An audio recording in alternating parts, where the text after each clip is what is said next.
As we can see, we've already renamed the LAN one to LAN, so it doesn't get confused. Now we're going to hold down the Alt key.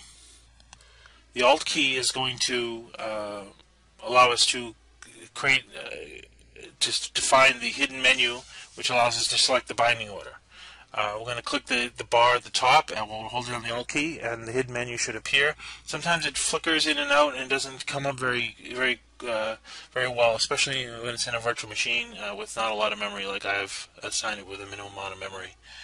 Here we're changing the provider order to the Windows networking there, and we're going to go through and do that again here. As you can see, we're renaming the adapter to ClusterNet. This is on the ClusterNet network.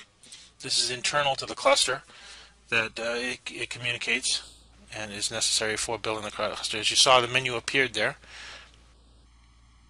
And we're moving LAN to the top, and Windows networking is being moved to the top on the next tab. And we're going to go through and do it one more time. Go through this kind of quickly. We rename it. And now we're going to make the Windows menu appear, and go to Advanced Settings.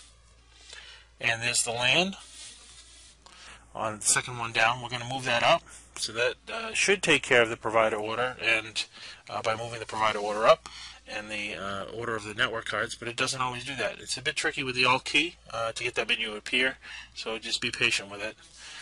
Next we have to download RSV bind from Microsoft for HVM. Just go to that URL there that I've pasted. You can also go to my blog and see the URL there. It's outside the video in the article that I'm displaying down here, which is slightly better than typing all that archive from MSD and Microsoft.com in. You're going to keep it on the screen for just a minute there so you can easily get it. And also let you know that you can go to wanfuse.blogspot.com/search Q equals network plus bind plus order. And you can get that binding order link for NVS bind there. And while you're there, you might as well look at some other articles as well. You might be interested in finding out some other tidbits of stuff that I've discovered while going through my journey here. We're going to use the compatibility settings. We're not going to use the compatibility settings here for Internet Explorer.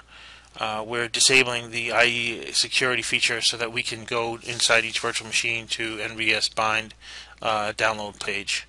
It's the top one there. That's 64-bit. And we're going to agree to the license, and we're going to download it.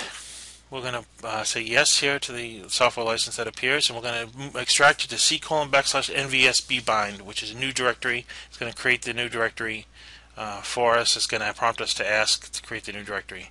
Now we've extracted it. We're going to extract that on all 3 servers here. This is the second one, to NVSB bind, just in case we need it, which hopefully we won't need this, but it's a good thing to have, since 9 times out of 10 I've found that I've needed to use it. Not always. CD C:\NVSP bind is what we're going to type in here inside the command prompt. And we run NVSP bind, which I didn't show you there, but we run it, and we're looking for LAN network card, which will give us the serial number, the serial address for LAN. All the adapters show up there, the tune adapters and all the other ones show up, so it's a huge list of adapters. You wouldn't believe how many network adapters are installed. There it is. There's the LAN adapter that we've renamed, and as you can see, 8798ECE5 blah blah blah blah blah is the address there of the network card, which appears in the registry under HKey local machine system, current control set services, TCP/IP, and linkage. You can go to my blog and read more about that as well. On one of the articles there, the first 10 or so articles, it should be in there. So here we're browsing the HKey local machine software, system, current control set services,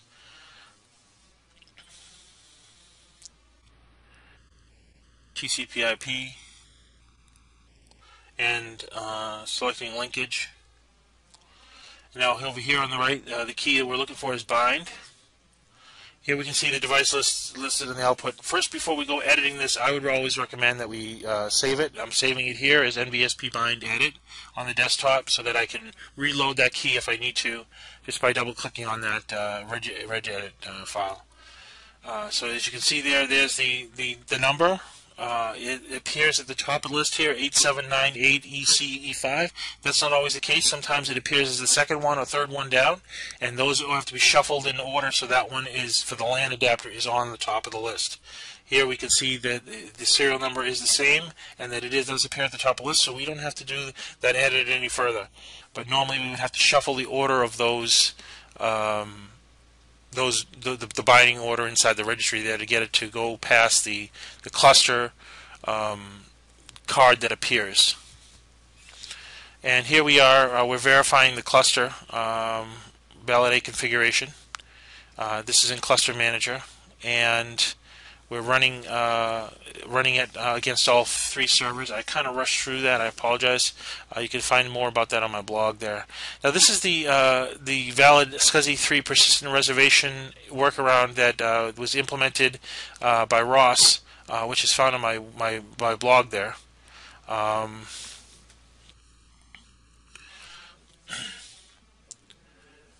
You'll see that it still generates a warning later on when we do the configuration. Now here you can see that I've already put static addresses on the LAN side of the network card. Now we have to put a static address on the cluster network. It's a good idea to use static addressing instead of dynamic addressing for the cluster. This is one less service that has to be running perfectly in order to maintain it and keep it from crashing. You certainly, if you assign them by DHCP and there is a problem with the DHCP server, you will lose your cluster. So we moved it from the dynamic address to a static address on the network LAN side, and we're doing the same for the network side on the cluster net. This time we're choosing the 10.10.20 network, which is a different subnet with the subnet mask 259.255.255.0. But sometimes you find that Windows gets this network confused with the 10.10.10 network, even though it's a different subnet. So you may have to choose a more distant network to configure in the set of network interfaces. Okay, here we're assigning the last IP address to the third machine, 10.10.20.52 and 255.255.255.0. And again, you can use SolarWinds calculator, IP calculator to calculate the proper IP addresses. I'm keeping them consistent between the LAN side and the cluster side. The same octet, the last octet is the same on all three networks. Now we're going to go and validate the cluster configuration again. And this time it should be a little faster responding now that we've put the static addresses there and it's doing lookup. See how quick that was? That wasn't sped up there. And it's finding SQL Server 04, SQL Server 05, and SQL Server 06, and it's adding them to the cluster for testing purposes. It's not really adding them to the cluster at this point. We're going to add the network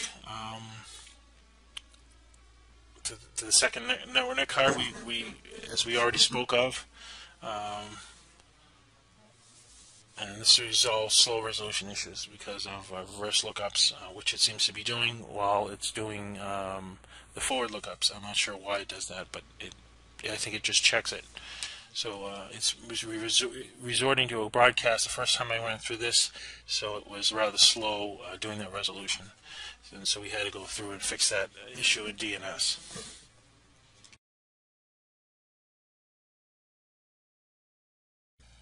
Here we're running all three, all the tests, the complete set of tests against the things. We're going to get some failures here. I wanted you to see some of these failures that you see, like the validated SCSI device product data there that appeared there in red. This was the problem that I indicated before. Here, it looks like SQL Server is missing one of the updates, so I'm going to go through to updates again and run it, see if it finds it. In fact, when I did this, it needed the same update for the two servers.